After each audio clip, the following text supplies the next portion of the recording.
ಒಂದು ಬದುಕು ಜಟಕ ಬಂಡಿ ಕಾರ್ಯಕ್ರಮದಿಂದ 3 ಕೊಲೆ ಮಾಡಿದಂತ ಒಬ್ಬ ವ್ಯಕ್ತಿಯನ್ನ ಕಂಡಿಡಿದಾರೆ ಅಂದ್ರೆ ನಂಬ್ತೀರಾ?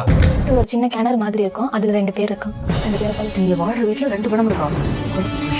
ಹೌದು, 2012ರಲ್ಲಿ ಬದುಕು ಜಟಕ ಬಂಡಿ ಅನ್ನುವಂತಹ ಒಂದು ಕಾರ್ಯಕ್ರಮ ತರನೇ ಜಿ ತಮಿಳಲ್ಲಿ ಸೊಲ್ಲೋದಲ್ಲ ಉಣ್ಮೆ ಅನ್ನುವಂತಹ ಒಂದು ಕಾರ್ಯಕ್ರಮ ಪ್ರಸಾರ ಆಗುತ್ತೆ. ಈ ಒಂದು ಕಾರ್ಯಕ್ರಮಕ್ಕೆ ಭಾರ್ಗವಿ ಮತ್ತೆ ಸತೀಶ್ ಕುಮಾರ್ ಅನ್ನುವಂತಹ ಒಂದು ಹೊಸ ಜೋಡಿ ಪಾಲ್ಗೊಂಡಿರುತ್ತೆ. ಅಂದ್ರೆ ನಾವು ಪೇರೆಂಟ್ಸ್ ನ ವಿರೋಧವಾಗಿ ಮದುವೆ ಮಾಡ್ಕೊಂಡ್ ಬಂದಿದೀವಿ, ಸೊ ದಯವಿಟ್ಟು ನಮ್ಮನ್ನ ಕಾಪಾಡಿ, ನಮ್ಮ ಪೇರೆಂಟ್ಸ್ ಅವರು ನಮ್ಮನ್ನ ವಿರೋಧ ಮಾಡ್ತಾ ಇದ್ದಾರೆ, ದೂರ ಮಾಡಕ್ಕೆ ಪ್ರಯತ್ನ ಮಾಡ್ತಾ ಇದ್ದಾರೆ, ಸೊ ನೀವು ಅವರಿಂದ ನಮ್ಮನ್ನ ಕಾಪಾಡಿ ಒಂದ್ ಮಾಡಿ ಅನ್ನುವಂಥ ವಿಚಾರಕ್ಕೋಸ್ಕರ ಇಲ್ಲಿ ಬಂದಿದೀವಿ ಅಂತ ಹೇಳ್ತಾರೆ. ಸೊ ಅದಕ್ಕೆ ಆ ಶೋಯಿನ ಆಂಕರ್, ನೋಡಮ್ಮ ನಿನಗೆ ಬರೀ 16 ವರ್ಷ ಅಷ್ಟೇ, ಸೊ ಇನ್ನೂ ನಿಮಗೆ ಟೈಮ್ ಇದೆ, ನಿಮ್ಮ ಪೇರೆಂಟ್ಸ್ ನಿನಗೆ ಒಳ್ಳೇದೇ ಬಯಸ್ತಾರೆ, ದಯವಿಟ್ಟು ನೀವು ಅವ್ರ ಜೊತೆ ಹೋಗು ಅಂತ ಹೇಳ್ತಾರೆ. ಸೊ ಅದಕ್ಕೆ ಈ ಭಾರ್ಗವಿ ಅನ್ನೋಂಥ ಹುಡುಗಿ, ನಾನು ಸತ್ರನ್ನು ಸಾಯ್ತೀನಿ ಬಿಟ್ರೆ ನಮ್ಮ ಪೇರೆಂಟ್ಸ್ ಜೊತೆ, ನಮ್ಮ ತಂದೆ ಜೊತೆ ಮಾತ್ರ ನಾನು ಹೋಗೋದಿಲ್ಲ ಅಂತ ಹೇಳ್ತಾಳೆ. ಅದಕ್ಕೆ ಶೋಯಿನ ಆಂಕರ್ ಹೇಳ್ತಾಳೆ, ಯಾಕಮ್ಮ ಹೀಗೆ ಹೇಳ್ತೀಯಾ, ಪೇರೆಂಟ್ಸ್ ನಿನ್ನ ಒಳ್ಳೇದೇ ಬಯಸ್ತಾರೆ, ಯಾವುದೇ ಕಾರಣಕ್ಕೂ ನಿಮಗೆ ಕೆಟ್ಟದನ್ನ ಬಯಸಲ್ಲ, ಅವ್ರ ಜೊತೆ ಹೋಗು ಅಂತ ಹೇಳ್ತಾರೆ.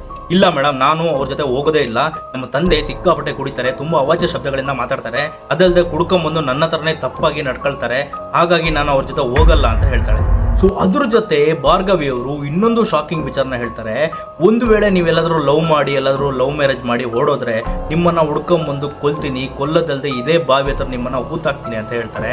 ನಾನು ಆಲ್ರೆಡಿ 3 ಕೊಲೆ ಮಾಡಿ ಇದೇ ಬಾವಿ ಹತ್ರ ಹೂತಾಕಿದ್ದೀನಿ, ನಿಮ್ಮನ್ನು ಕೂಡ ಅದೇ ರೀತಿ ಮಾಡ್ತೀನಿ ಅಂತ ಭಾರ್ಗವಿ ಅವರು ಆ ಶೋಯಿನ ಆಂಕರ್ ಹತ್ರ ಹೇಳ್ತಾರೆ.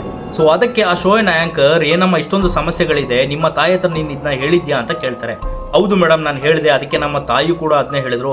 ಹೌದು, ನಿಮ್ಮ ತಂದೆ ಆಲ್ರೆಡಿ 3 ಕೊಲೆ ಮಾಡಿ ಆ ಬಾವಿ ಹತ್ರ ಹೂತಾಕಿಟ್ಟಿದ್ದಾರೆ, ಸೊ ಒಂದು ವೇಳೆ ನೀನು ಲವ್ ಮ್ಯಾರೇಜು ಅದು ಇದು ಅಂತ ಮಾಡಿದ್ರೆ ನಿನ್ನನ್ನು ಕೂಡ ಕೊಂದು ಅದೇ ರೀತಿ ಹೂತಾಕ್ತಾರೆ ಅನ್ನುವಂಥ ವಿಚಾರನ ಕೂಡ ಭಾರ್ಗವಿ ಹತ್ರ ಅವ್ರ ತಾಯಿ ಹೇಳ್ತಾರಂತೆ. ಸೊ ಇಷ್ಟೊಂದು ದೊಡ್ಡ ಶಾಕಿಂಗ್ ವಿಚಾರ ಕೇಳಿದಂತಹ ಜಿ ತಮಿಳ್ ತಂಡ ಭಾರ್ಗವಿಯವರ ತಂದೆ ಆದಂತಹ ಮುರುಗನ್ ಮತ್ತು ರಾಜೇಶ್ವರನ್ನ ಕರೆಸಿ ಒಂದು ವಿಚಾರಣೆ ಮಾಡ್ತಾರೆ. ವಿಚಾರಣೆ ಮಾಡಿ, ಏನ್ರಿ ನಿಮ್ಮ ಮಗಳು ನಿಮ್ಮ ಮೇಲೆ ಇಷ್ಟು ದೊಡ್ಡ ಒಂದು ಆರೋಪನ ಹೇಳ್ತಾ ಇದ್ದಾಳೆ, ಇದಕ್ಕೆ ಏನ್ ಹೇಳ್ತೀರಾ ಅಂತ ಕೇಳ್ತಾರೆ.